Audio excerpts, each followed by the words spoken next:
Media Amerika, ekonomi China lebih buruk dari yang bisa dibayangkan oleh siapapun. Pada tanggal 14 Juni Business Insider, sebuah media bisnis Amerika Serikat, menerbitkan artikel yang menyatakan bahwa kondisi ekonomi China lebih buruk daripada yang dapat dibayangkan oleh siapapun. Artikel tersebut menyoroti bahwa ketika Beijing mencabut lockdown, para ekonom dan investor bersuka cita dengan harapan semua orang akan mendapatkan manfaat dari perkembangan ekonomi terbesar kedua di dunia. Namun, saat ini impian Wall Street tentang China berubah menjadi mimpi buruk. Secara tak terduga, pemulihan ekonomi China telah melambat, produksi industri mengecewakan, dan perdagangan baik impor maupun ekspor telah melambat secara signifikan.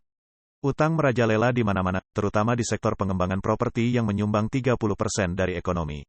Pelanggaran yang semakin meluas terhadap hak asasi manusia oleh Partai Komunis China, ditambah dengan meningkatnya kontrol terhadap bisnis, telah membuat perusahaan swasta dalam keadaan panik, sementara mitra dagang merasa tidak nyaman.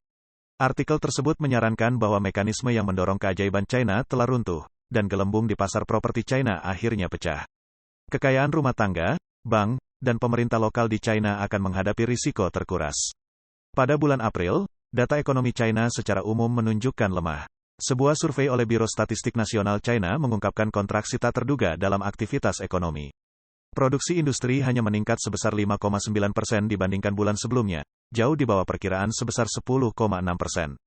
Pasar properti yang merupakan komponen penting pendapatan pemerintah juga tetap lesu, dengan penurunan 22% dalam penjualan tanah pada kuartal pertama tahun 2023. Bank-bank seperti JP Morgan Chase telah mulai menulis surat kepada klien mereka, dan investor besar lainnya secara aktif meninggalkan pasar China. Analisis dalam artikel menunjukkan bahwa inti dari masalah struktural China terletak pada utangnya.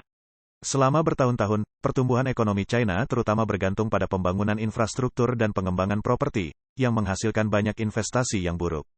Selama bertahun-tahun, pemerintah lokal China terutama mengumpulkan dana dengan menjual tanah kepada perusahaan properti. Namun, ketika pembiayaan lokal runtuh dan aliran kredit semakin terbatas, beberapa perusahaan properti telah mulai menjual apartemen sebelum selesai dibangun, mengandalkan dukungan konsumen China untuk mengumpulkan dana. Namun, dengan keruntuhan pasar, beberapa pengembang properti gagal memenuhi komitmen mereka, meninggalkan konsumennya dalam kesulitan. Properti seharusnya menjadi investasi aman bagi para penabung China, karena lebih dari 70% kekayaan China terkait dengan properti. Dampaknya tidak hanya terasa pada kalangan lanjut usia, tetapi pecahnya gelembung properti juga merusak prospek generasi muda. Beberapa pemerintah lokal yang menghadapi kendala fiskal telah meningkatkan biaya kuliah universitas sebesar 54%, sementara tingkat pengangguran pemuda melebihi 20%. Artikel tersebut menyatakan bahwa China menghadapi jalan yang panjang dan menyakitkan, dan dalam lingkungan ini perdagangan menjadi sangat penting bagi China. Saat ini merupakan waktu yang ideal untuk meningkatkan ekspor dan menarik modal dari dunia luar. Namun, para pengambil keputusan di Partai Komunis China tampak tidak tertarik dengan solusi berorientasi pasar untuk meredakan krisis dan membalikkan tren penurunan.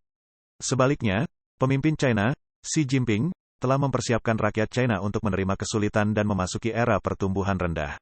Artikel tersebut menggambarkan Xi Jinping sebagai seorang terminator daripada seorang inisiator.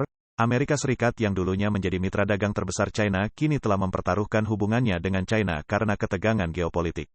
Secara keseluruhan, artikel tersebut menyatakan bahwa bukannya pemulihan yang penuh semangat yang diharapkan oleh Wall Street, kita sedang menyaksikan napas terakhir dari keajaiban ekonomi China dan hampir tidak ada yang siap menghadapinya.